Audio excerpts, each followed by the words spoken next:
eu elegi o tema da ditadura e da democracia no Brasil sob o prisma constitucional, não só por dizer referência à disciplina que leciono na graduação, mas também pelo fato da importância das transformações vivenciadas no cenário constitucional brasileiro, do regime ditatorial para a transição democrática, e não só a importância do direito constitucional nessa transição, como também a influência que esses dois momentos da história do Brasil gerou na formação constitucional da ditadura e na formação constitucional do regime democrático de 88. Entendam, senhores, a história do Brasil sofreu várias interrupções. Quando nós tratamos do tema veiculado pelo assunto da ditadura militar de 64, nós nos referimos a uma interrupção. A ditadura militar instaurada no Brasil em 1964 constituiu uma das interrupções várias sofridas pelo Estado de Direito na nossa história. Portanto, a primeira crítica que pretendo estabelecer como modo de esquadrinhar esse processo histórico é a de que esse regime ditatorial que levou à edição da Constituição, entre aspas, republicana de 1967, foi apenas, portanto, uma das interrupções. O resultado dogmático trazido na Constituição de 1967 foi apenas sinal de um processo histórico do Brasil. Não foi uma criação momentânea da década de 1960. Foi resultado de uma tendência, de uma tradição de interrupções ao processo democrático que esse Estado Nacional sempre vivenciou e sempre conheceu.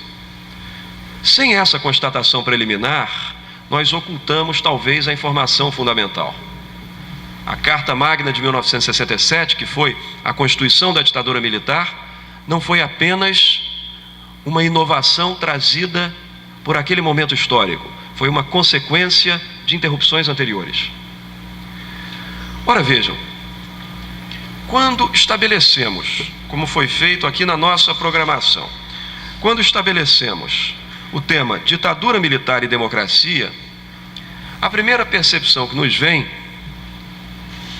gira em torno da crítica que se deve fazer ao modelo ditatorial de 1967, digo, ao modelo constitucional ditatorial de 1967, e à pretensa plenitude democrática instaurada a partir da redemocratização em 85 e da promulgação da Carta Magna de 1988. Meus caros, as coisas não são tão simples assim. Evidente, eu vejo aqui uma grande maioria de estudantes do primeiro ano da faculdade, se não estou enganado, e essa maioria, portanto, vai passar ainda pela disciplina de Teoria da Constituição, onde vão estudar as matrizes teóricas do direito constitucional, e em seguida pela disciplina de Direito Constitucional Positivo, na qual vão examinar as instituições postas do direito constitucional à luz da Constituição de 88 e de suas emendas constitucionais. O problema é que, quando fazemos essa observação tão peremptória, tão clara, o que nos vem à mente é que existe de fato uma plenitude democrática. E diante dessa plenitude democrática supostamente existente no Brasil de hoje, nós encontramos a condição de contrapô-la argumentativamente ao regime ditatorial de 1964, constitucionalizado como tal em 1967. E aí ficamos diante dessa conclusão quase dogmática, a contraposição do regime democrático sob a égide do qual nós hoje vivemos e uma intercussão ditatorial vivida a partir de 1964 e formalmente protraída até 1985. Ora, isso não é uma verdade absoluta. É evidente que em sala de aula, pela absoluta exiguidade de tempo, eu digo sempre isso aos meus alunos.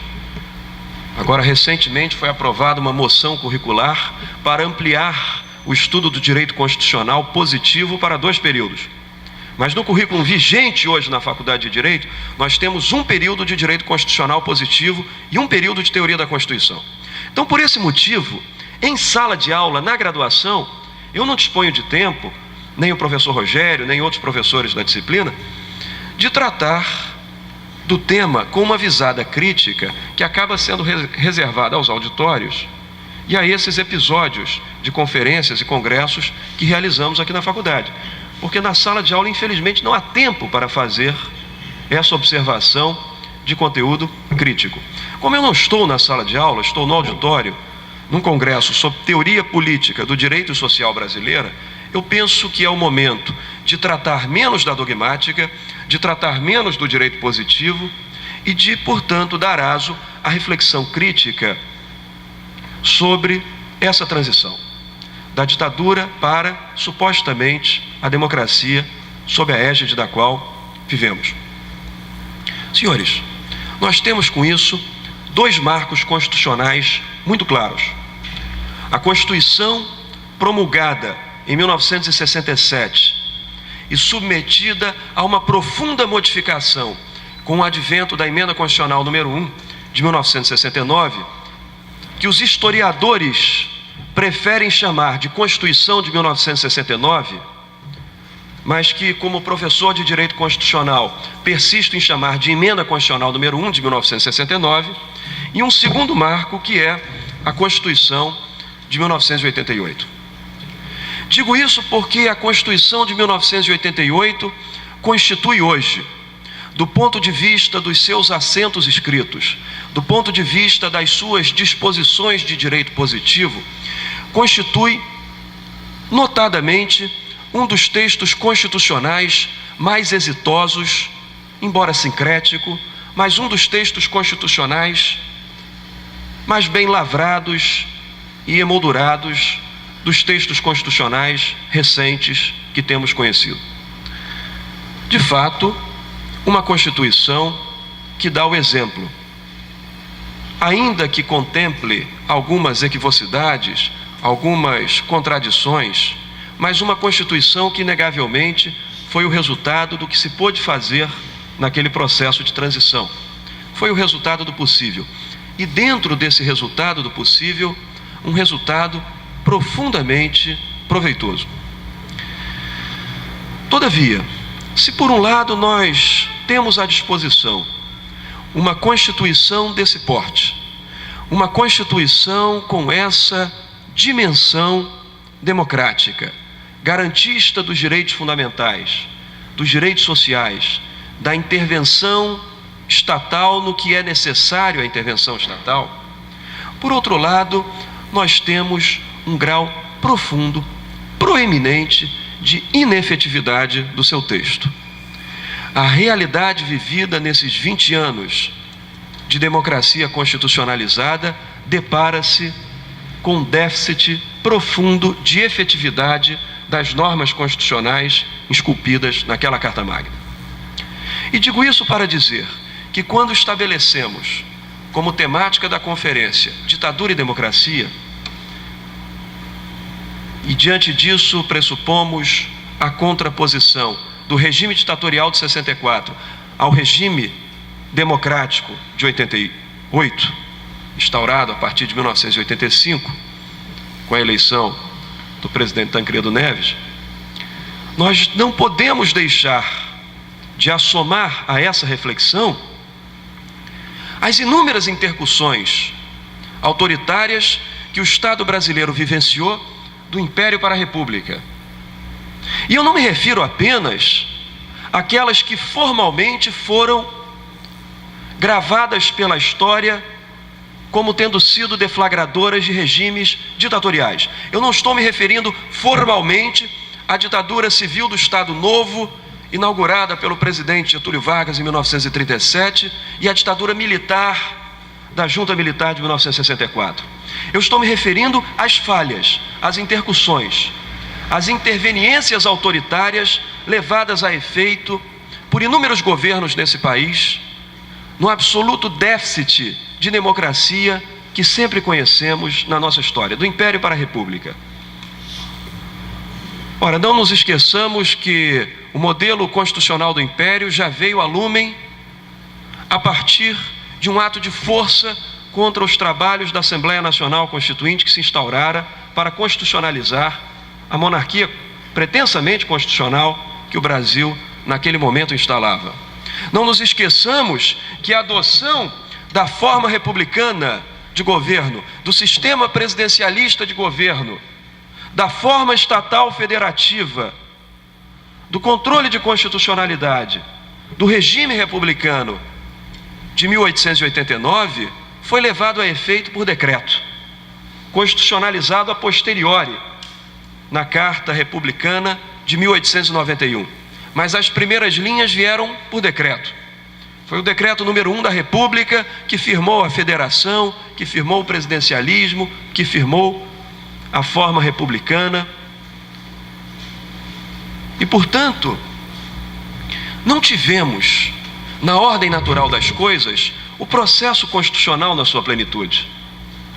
E ainda que falemos das fases de formal democracia nesse país, como teríamos tido na República Velha, fim da República da Espada, inaugurado o governo do presidente Prudente Moraes, até o encerramento da República Velha, no malogro do governo do presidente Washington Luiz. Mesmo nessa fase de formal democracia constitucional, tivemos interveniências autoritárias as mais variadas.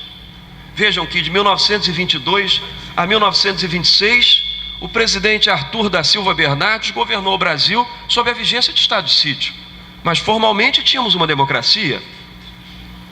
Tivemos uma insurgência em 1930, com a implantação do governo provisório do presidente Vargas, mas tivemos o conflito da Revolução Constitucionalista de 32, sem fazer a defesa da insurgência, mas que decorria de um brado contra a reconsideração centralista levada a termo pelo governo Vargas.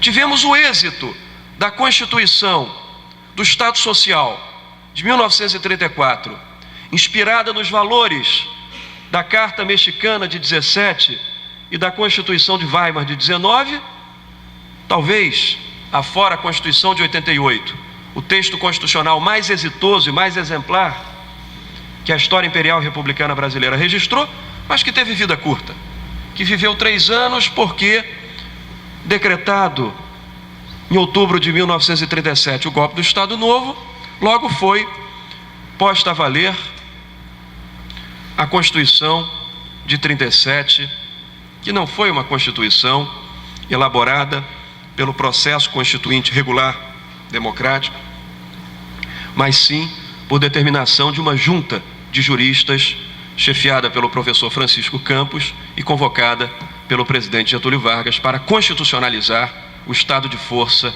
daquele regime de exceção. E aí, em 1946, tivemos a Constituição da Redemocratização para fazer face àquele modelo de Estado Novo implantado pelo presidente Getúlio Vargas. Vai bem, uma Constituição que restabeleceu as instituições democráticas do Brasil e que formalmente vigorou até a Constituição ditatorial de 1967. Mas na vigência dessa Constituição Democrática de 46, que se teria, portanto, constituído um razoável período de vigência formal democrática, tivemos inúmeras interrupções. Ora, na íntegra, tivemos o governo do presidente Eurico Gaspar Dutra, que foi, portanto, sucedido pela vitória absoluta do ex-presidente Getúlio Vargas nas urnas, agora eleito democraticamente a chefiar o Estado brasileiro, e que governou democraticamente sob as bases da Carta Magna Democrática da redemocratização de 1946, mas que, logo em seguida, por todos os fatos, por todos nós absolutamente conhecidos, foi interrompido pelo suicídio, pela sucessão, seguindo a ordem constitucional,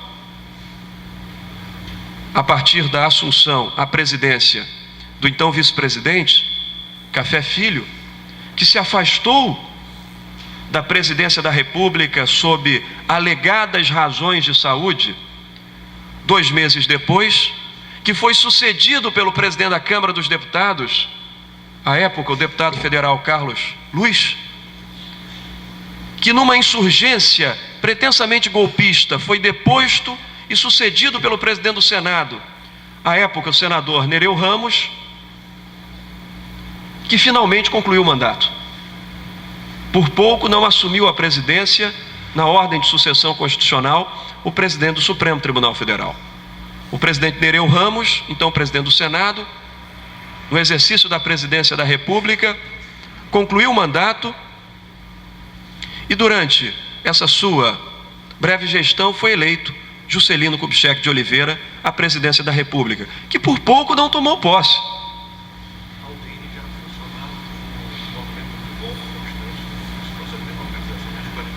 Com uma premissa democrática, com um argumento de institucionalização partidária, mas que conduzia às insurgências contrárias a essa plenitude democrática.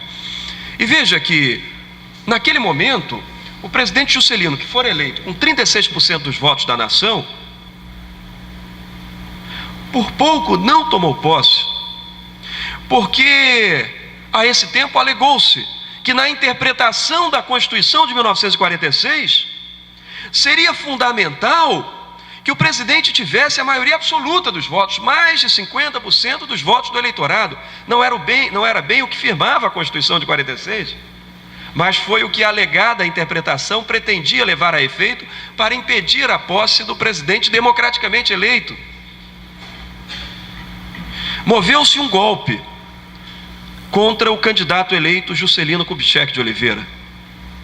E naquela circunstância, a história registrou um movimento que preferiu nominar de contragolpe, um contragolpe que teve por objetivo impugnar o golpe e assegurar a posse do candidato democraticamente eleito. Contragolpe esse que foi chefiado pelo então general Henrique Teixeira Lott, o general Henrique Lott, que, portanto, levou a possibilidade real à posse do presidente Juscelino Kubitschek de Oliveira, que governou na íntegra do seu mandato, até que fosse eleito Jânio Quadros, que assumiu a presidência da República na sucessão de Juscelino, e cujo resultado todos nós conhecemos. A renúncia 7 meses depois, a posse do então vice-presidente João Belchior Marques Goulart, que culminou na deflagração do golpe de Estado de abril de 1964. Então eu indago, que democracia plena é essa? Porque mesmo nas intercussões formais democráticas, vivenciamos inúmeros golpes e subgolpes e contragolpes a turbar permanentemente esse regime democrático. E por que eu fiz essa consideração? Não foi para cindir a metodologia do debate, foi exatamente para chegar a essa consideração em torno da comparação que nós pretensamente fazemos entre a ditadura de 64 e o regime democrático de 85, constitucionalizado em 88. Senhores, talvez agora estejamos sob a vigência do maior intervalo formal de democracia na história do Brasil. Temos aí a Constituição de 88, já vintenária, e o regime democrático instaurado em 1985.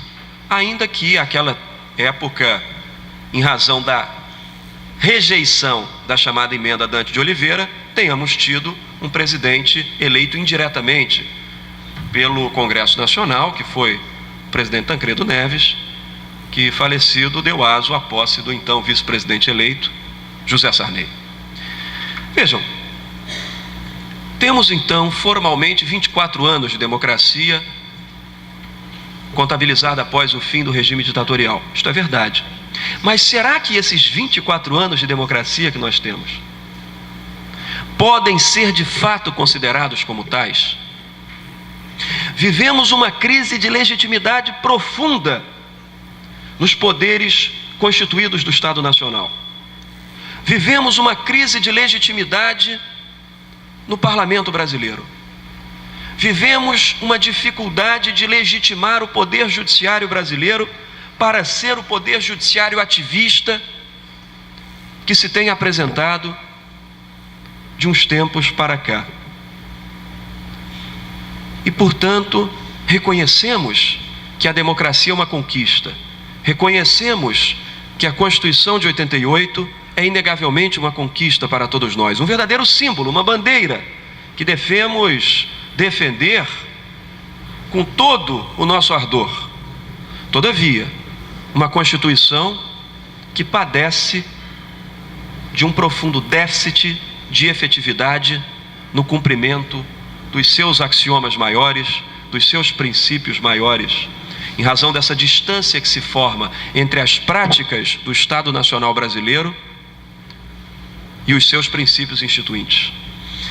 Ora, meus caros, digo isso porque, nessa pretensa comparação que se faz da ditadura militar com o modelo constitucional de 88, nós temos um intervalo expressivo entre as conquistas normativas verificadas em 88 e as práticas levadas a efeito pelo Estado constituído pela manifestação constituinte de então.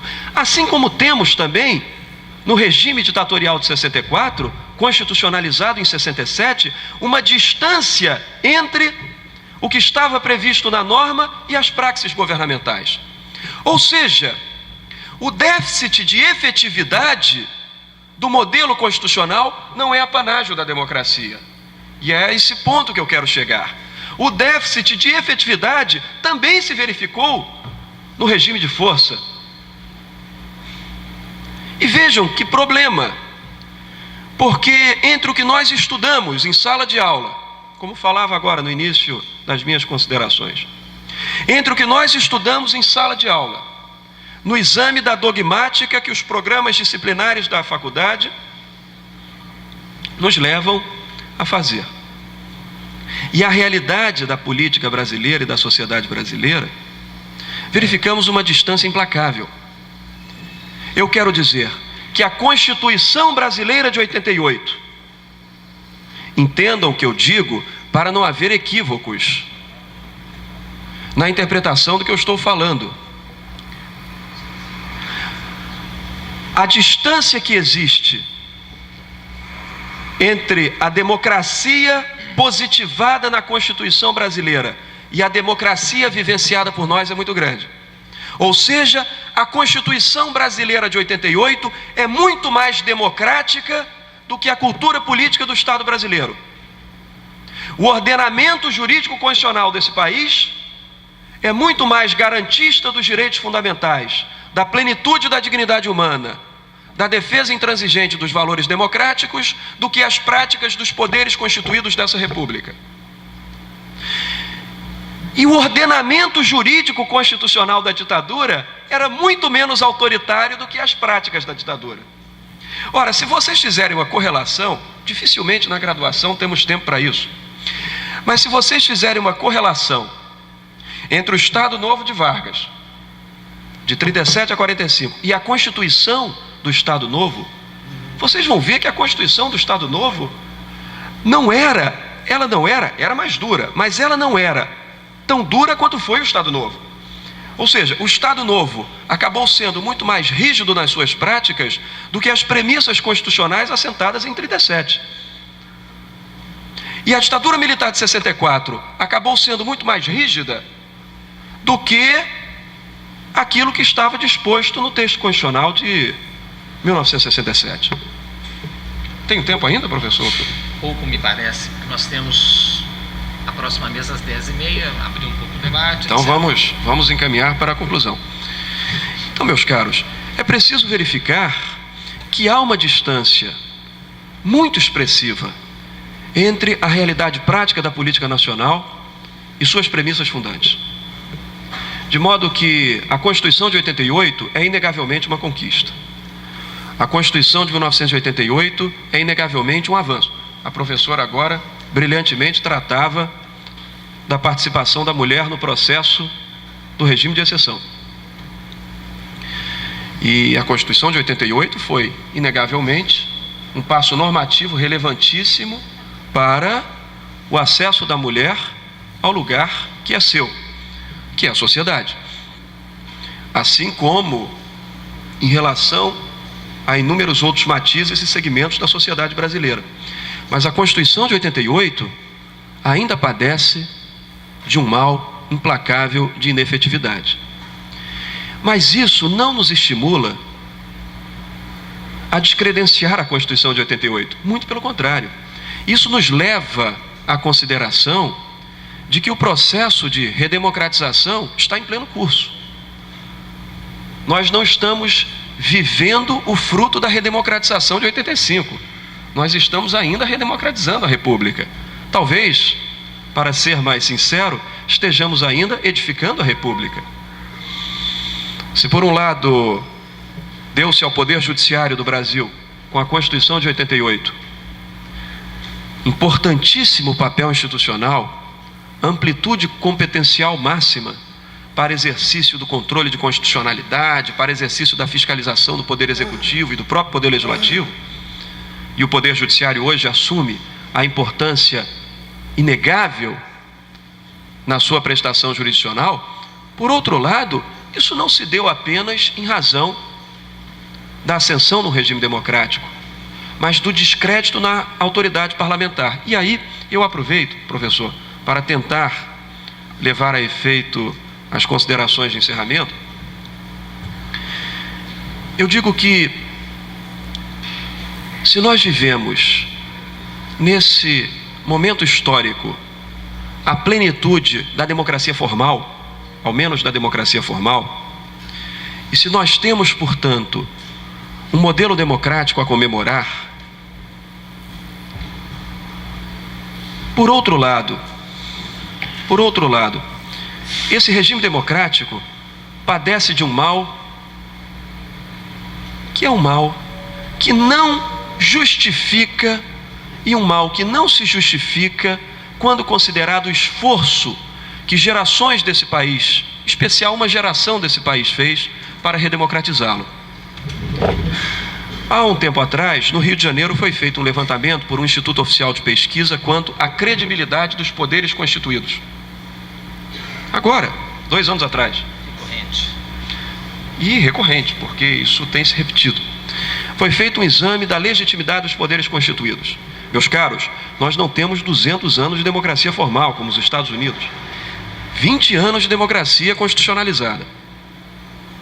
E já foi o bastante para que a pesquisa de rua, a pesquisa com o cidadão comum, levasse ao seguinte resultado: de que o poder judiciário, com todas as mazelas que esse poder tem, e vocês as conhecerão bem, porque elas não se resolverão agora, e daqui a pouco serão militantes da advocacia, da magistratura, das fileiras do Ministério Público, da advocacia pública, e vão vivenciar isso. O poder judiciário, com todas as mazelas de corrupção, de morosidade, de excesso de tecnocracia, esse poder judiciário ainda recebeu praticamente 75% de credibilidade na opinião pública, contra menos de 10% de credibilidade do poder legislativo, que é o poder colegiado democraticamente eleito por todos nós. Então, raciocinemos quão grave esse quadro tem representado, tem sido. Há 24 anos atrás, o Brasil fazia uma passeata de 1 milhão pelas diretas já. E o país vivia uma euforia de redemocratização depois da morte de milhares de brasileiros nos porões do regime ditatorial, lutando por um regime justo, por um regime democrático. E aí obtivemos a conquista da democracia, os princípios fundamentais positivados no artigo 1º da Constituição da República: o pluralismo político, a soberania, a cidadania, a dignidade da pessoa humana. Tivemos a conquista do título 2º da Constituição Federal, com um artigo constituído de 77 incisos, fixando garantias fundamentais da pessoa humana. Catálogo ímpar de direitos e garantias fundamentais quando comparado a outros modelos constitucionais do mundo. E naquele momento, a certeza de que termos um parlamento eleito, de que acabarmos com prefeitos e senadores biônicos nomeados pelo regime, de que termos um federalismo tridimensional, um federalismo com parlamento eleito na União, nos estados e nos municípios, que isso era a garantia plena da fruição e do gozo democrático. Acima de tudo, o direito de voto, acima de tudo, o sufrágio universal. E 17, 18 anos depois, o resultado de uma pesquisa dizendo que o parlamento não tem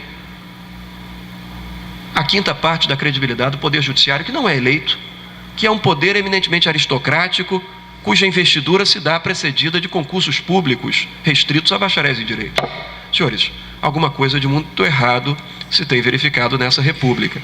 De que o ativismo judicial, de que a interveniência do poder judiciário na defesa intransigente da dignidade humana é uma necessidade, eu não tenho dúvida.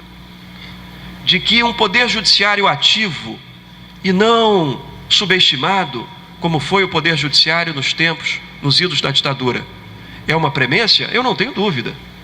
Mas isto jamais pode decorrer da substituição da política pelo direito, da substituição do espaço da política pelo espaço do direito,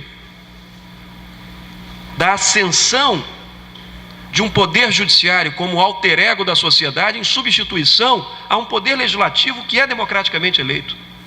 Tenhamos sim um poder judiciário proativo, tenhamos sim um poder judiciário dos tempos da judicialização, mas tenhamos inexpugnavelmente um parlamento recebido pela sociedade brasileira como um parlamento democrático, de modo que eu penso que a verdadeira, para encerrar, professor, que a verdadeira continuidade do processo de redemocratização está, e eu não tenho a fórmula para isso, mas está em obter um mecanismo constitucional de reforma eleitoral séria, seja lá esta reforma pelo subsídio integral público das campanhas, seja lá esta reforma por uma investida permanente no Estado, no sentido de instruir a sociedade brasileira ao processo eleitoral. Mas temos que ter um parlamento genuinamente democrático. Um parlamento que não tenha chefes de milícia, que não tenha chefes de grupo de extermínio ou banqueiros afortunados do jogo do bicho, mas que tenhamos autoridades representativas da sociedade brasileira e da vontade geral.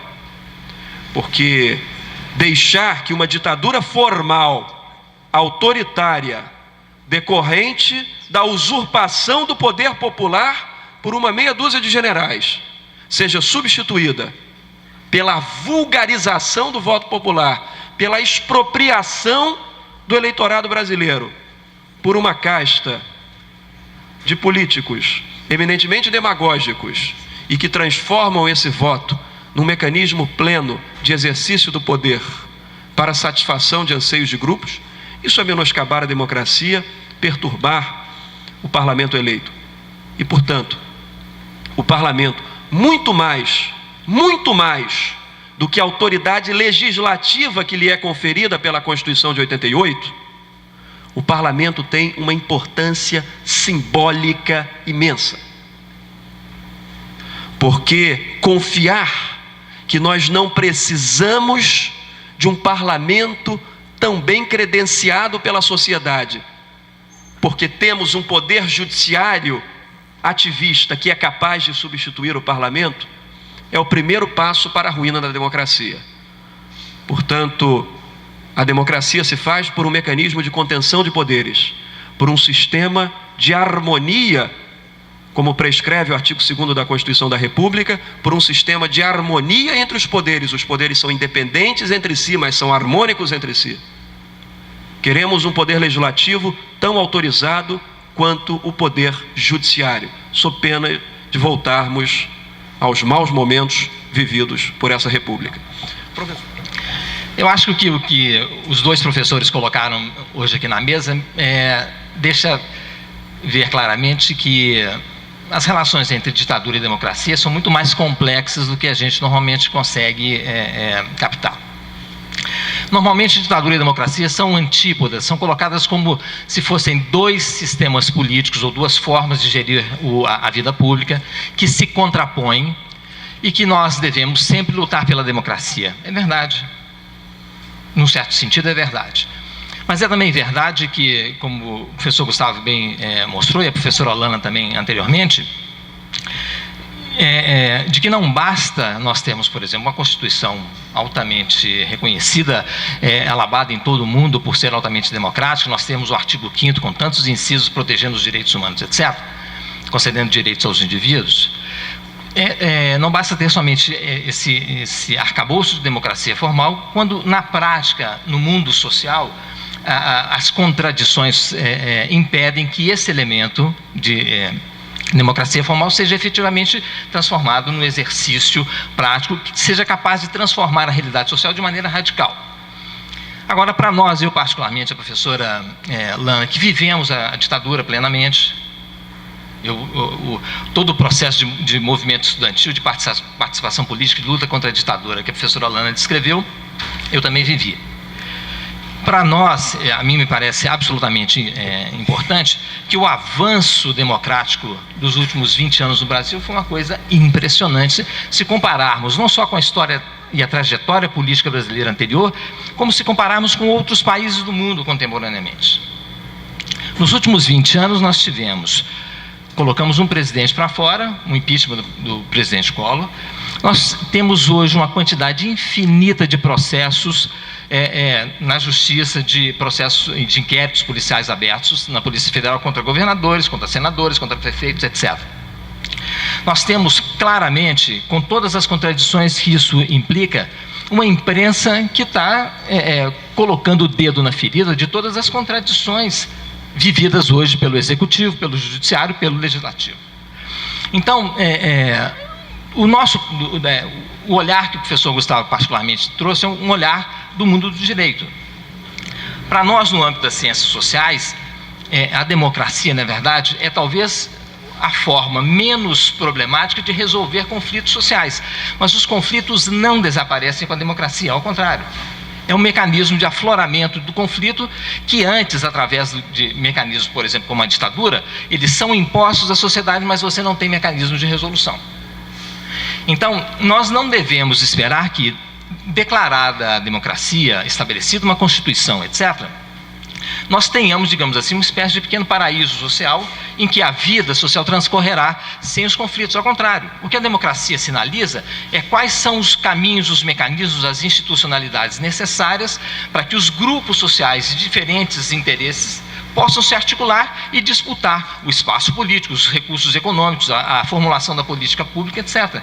O conflito, na verdade, é a base da democracia, pelo menos em sociedades complexas como a nossa.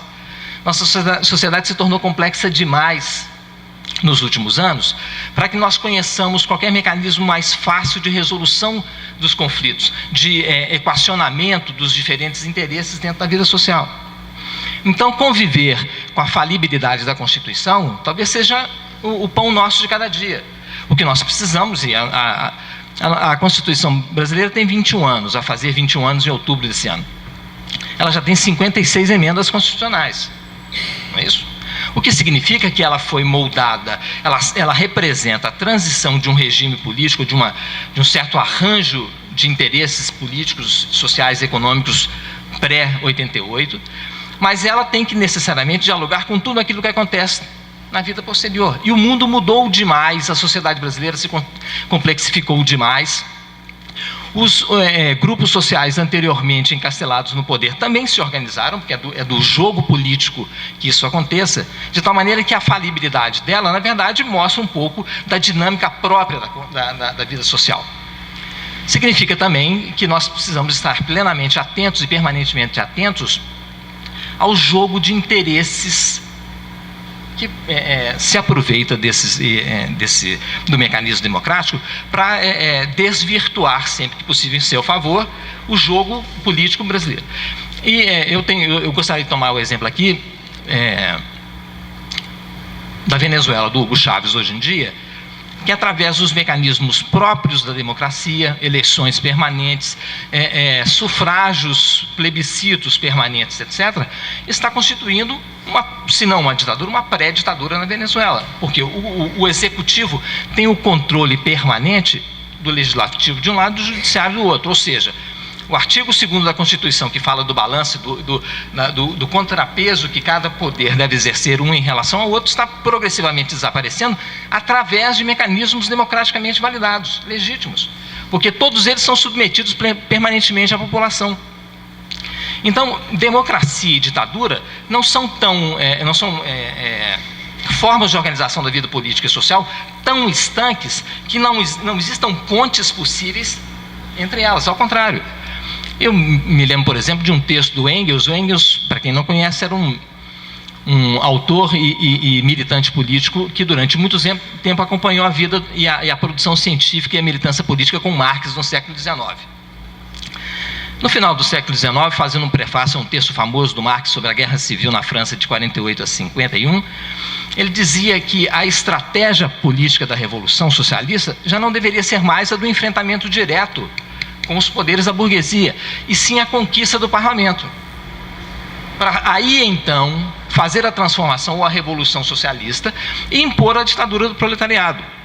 Portanto, o mecanismo da democracia formal, as eleições, a organização partidária, etc., não é necessariamente um obstáculo a que práticas ditatoriais possam se estabelecer na sociedade. Ao contrário, como nós estamos vivendo um processo, e foi muito bem colocado pelo professor Gustavo, a democracia, e aliás a vida social, é um processo. Pensar que nós chegamos ao fim desse processo, ou ao fim da história, é um pouco o sonho de talvez de toda grande ditadura poder chegar e dizer: aqui já estamos, o que nós precisamos agora é administrar a vida social da melhor maneira possível. O que na verdade é uma utopia. Porque nós então passamos. Um projeto democrático, como Fukuyama. Claro. Assim como você pode querer anular a história pelos dois lados. Assim como do próprio Marx, que achava que o Estado, no comunismo possível futuro, seria simplesmente um agente de administração da vida social. Isso é supor que as pessoas, que a vida social não se modifica, que a estrutura da sociedade não vai se complexificar, que os indivíduos não vão manifestar interesses divergentes, leituras diferentes da realidade, etc. De tal maneira que você poderia simplesmente ter um mecanismo de administração, digamos, da vida social, da distribuição da riqueza produzida, etc., sem maiores considerações. Então, do meu ponto de vista, eu que vivi a ditadura e vivo a redemocratização, ou a democracia, por mais formal que ela seja, e por mais distante que nós tenhamos o projeto que está plasmado na Constituição de 88 e a realidade que nós vivemos, de contradições, de desigualdades profundas, de grupos se aproveitando de todos os recursos, de todos os mecanismos que a vida pública pode oferecer para se beneficiar praticamente, eu prefiro muito mais esse momento do que o momento anterior. Nesse momento, os indivíduos têm muito mais liberdade, as mulheres, os gays, os negros, todos os movimentos sociais podem se manifestar, reivindicar seus direitos, querem colocar na Constituição ou na legislação o reconhecimento desses direitos para que possam, a partir da sua não observância, lutar por eles. Então, esse momento histórico, por mais contraditório que seja, e por mais que ele não corresponda aos nossos sonhos de 2 décadas atrás, é infinitamente mais rico e muito mais aberto e pleno de possibilidades do que o período anterior. Então, obviamente que nós podemos nos sentir frustrados com o fato de que nós não temos na vida prática brasileira hoje tudo aquilo que potencialmente está plasmado na Constituição. Mas isso é um processo histórico. O Brasil mudou muito, muito radicalmente nos últimos 20 anos de Constituição, de vigência dessa Constituição. Então, de que se trata? É aprofundar isso, é aprofundar a luta contra a corrupção, contra a desigualdade sem fundamento, contra o preconceito, etc. Temos que aprofundar aquilo que o marco constitucional está dando para nós. Nesse sentido, o que acontece? Ou seja, não estranha que o parlamento brasileiro seja tão mal visto em todas as pesquisas de opinião. Essas pesquisas são reiteradamente comprovadoras do fato de que o parlamento, a vida política, os partidos políticos no Brasil são sempre tidos como as instituições menos valorizadas, menos bem avaliadas no caso brasileiro. Isso não é uma surpresa total. Por quê? Porque o mundo da política, tal como nós temos hoje, ele é resultado de arranjos. A própria redemocratização é um arranjo por cima, não por baixo. Então, aqueles grupos de interesses que na década de 80 estavam, por exemplo, o presidente Sarney foi presidente da República, presidente do Senado, volta a ser presidente do Senado, etc. Os mesmos grupos políticos de então, em grande parte, estão ainda presentes na vida política. O que acontece? Nós temos uma nova geração, a geração desses alunos aqui, daqui a 20 anos, poderá profundamente transformar a vida social, a vida política, etc. A geração deles aqui atuando talvez no âmbito do judiciário, outras gerações atuando em vários outros campos. Isso é um processo geracional, por mais... E a gente precisa aprender que a dinâmica da vida social é uma dinâmica histórica. E ela leva tempo, não só para constituir, como para desconstituir os modelos de organização social criados. Então, vale a crítica à inefetividade da Constituição, sem dúvida que vale. Mas a gente deve aproveitar o marco que ela nos estabelece para aprofundar radicalmente a transformação da vida social brasileira, porque é possível dentro desse marco constitucional. Porque o fato de hoje estarmos diante de uma situação, e eu não vivi a ponto de refletir sobre a época, mas o fato de não ter vivido não me desautoriza a comentar, senão ninguém poderia discutir a Revolução Francesa, que é o que me parece, ninguém está vivo ainda do tempo da Revolução Francesa. A democracia está, sim, em reconstrução permanente.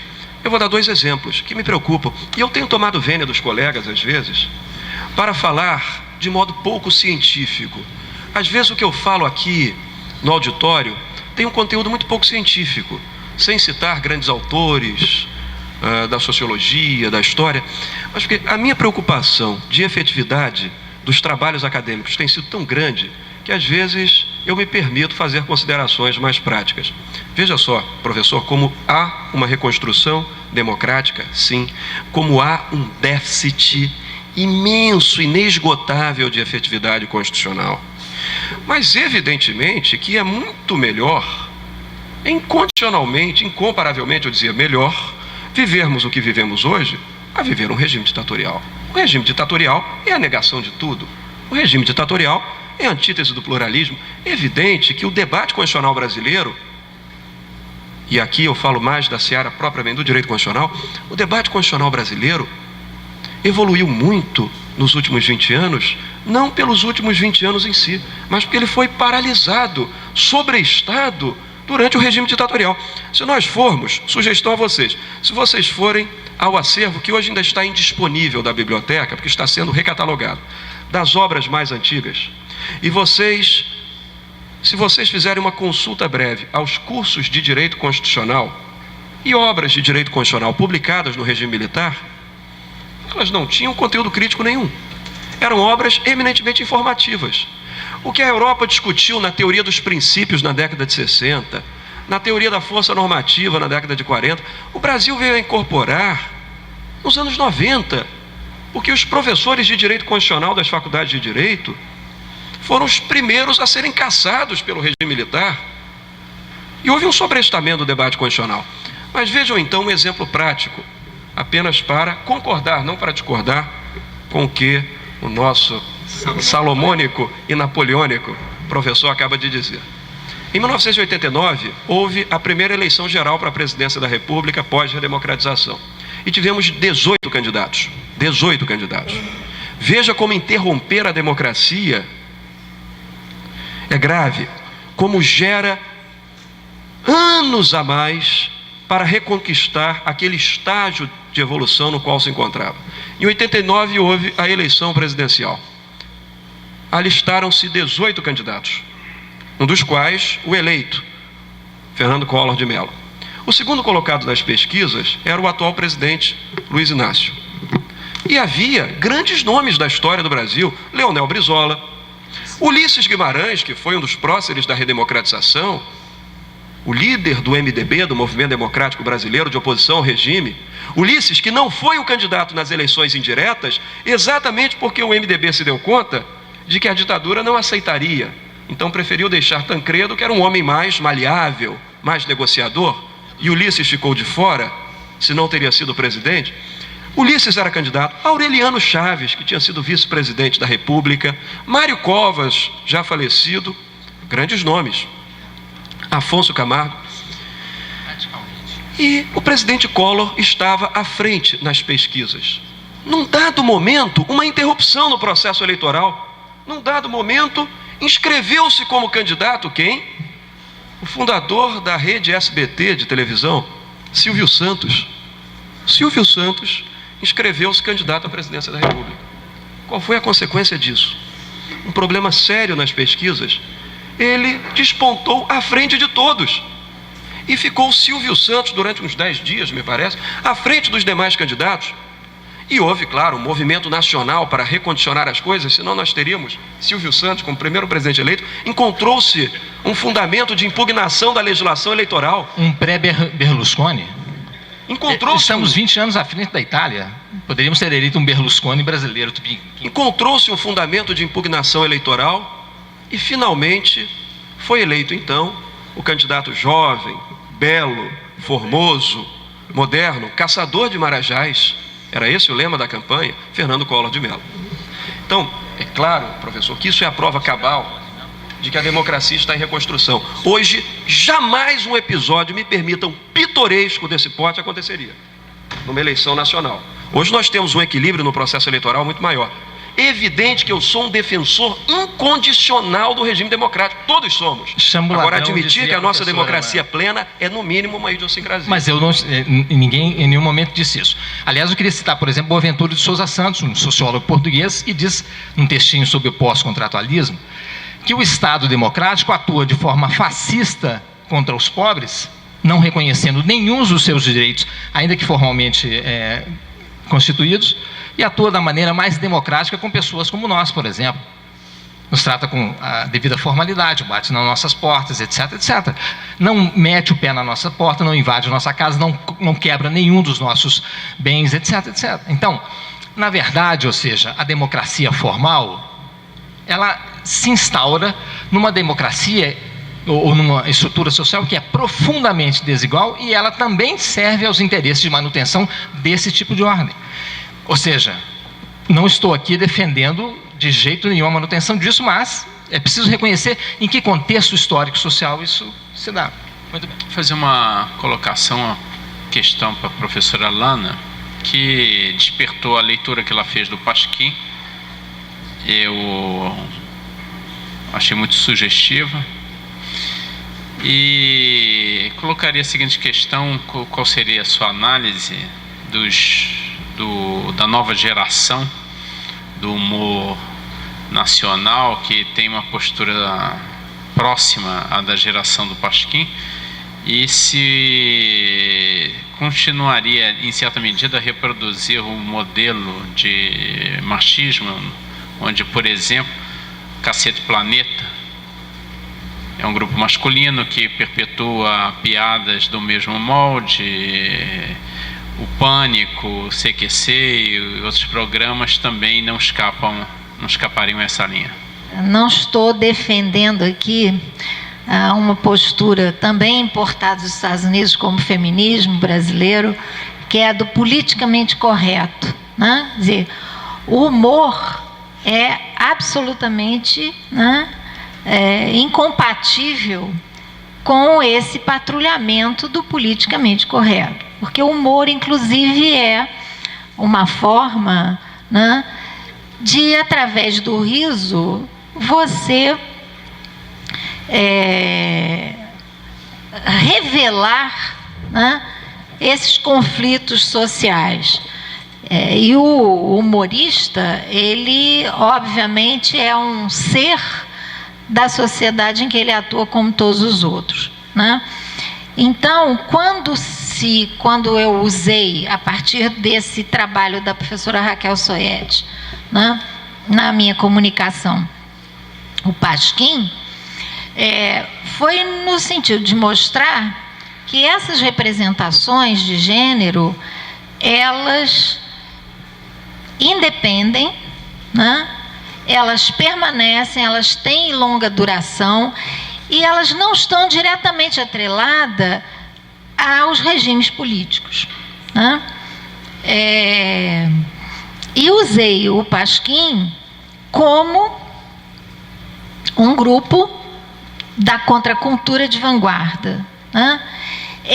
Que, se por um lado você tem dentro do Pasquim determinadas piadas e que são humor, você também tem dentro do Pasquim, é óbvio que não foi possível explorar mais, como em entrevistas com várias personalidades, você tem a explicitação dessas representações não através do humor apenas, né?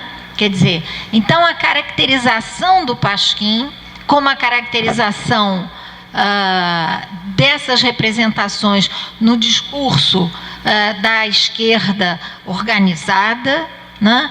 Ou a partir das fichas do DOPS, ou enfim, esses vários documentos de indivíduos falando de lugares políticos diferentes, né? Que foi então a tônica do trabalho. É óbvio, né, que você tem uma discussão sobre até onde esse humor, né, pode ser tolerado ou quando esse humor passa dos limites. Agora, quem vai dizer isso, e ainda mais num governo democrático, em que a censura não deve se estabelecer, né, a partir do Estado, quem vai dizer isso são os grupos sociais que são atingidos. Então não há uma tribuna, né, em que isso, ou há a tribuna do sistema judiciário, porque aí você vai recorrer a toda uma legislação disponível, vai recorrer à Constituição, que iguala a todos, e vai se defender. Quer dizer, então, veja bem, uma coisa é eu mostrar a existência nesse discurso do Pasquim, e a partir de uma pesquisa sistematizada pela professora Raquel, né? Isso é uma coisa. Outra coisa é falar do humor em geral, né? E cobrar desse humor essa postura do politicamente correto. Eu acho que quem tem que cobrar é quem se sente ofendido com esse humor. Não sei se eu consegui fazer entender, né? Quer dizer, então, as representações de gêneros, o discurso, né, que eu faço, o que eu quis mostrar, é que as representações de gênero, elas permanecem, né, na longa duração, obviamente com releituras, e que perpassam diversos grupos sociais e perpassam, né, propostas de regimes políticos diferentes, né? Mas com isso eu não estou defendendo essa ideia de que o politicamente correto tem que ser algo que seja imposto de cima, né? Quer dizer, aí depende de como cada movimento vai conceituar os seus próprios interesses. E por isso que o espaço da democracia, como falou o meu amigo Saulo Salomão e como falou o professor Gustavo, né, que entraram aqui, quer dizer, entraram numa contradição sem se contradizer, né? Mas isso também típico, né, da disputácio, né, do direito. É fundamental que você tenha, né, a possibilidade de externalizar conflitos e que eles não sejam abafados, e que você quer que o Estado, né, então proponha e ofereça mecanismos para esses conflitos serem administrados, né? Então, eu acho que o humor,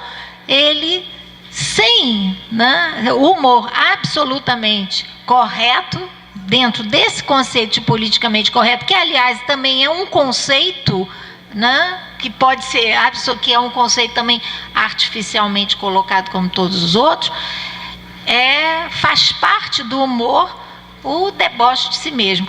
E aí a gente tem que entrar numa outra discussão, que é o seguinte: por que que o humor é uma das formas de expressão política, né, mais usadas e mais agudas, inclusive, da sociedade brasileira? Por que que nós privilegiamos e o brasileiro faz piada de tudo? E isso é verdade.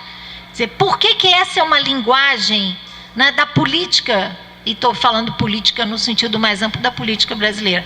Mas isso aí é debate para uma outra mesa, que meu amigo Rogério pode organizar, né, um outro evento para a gente discutir isso.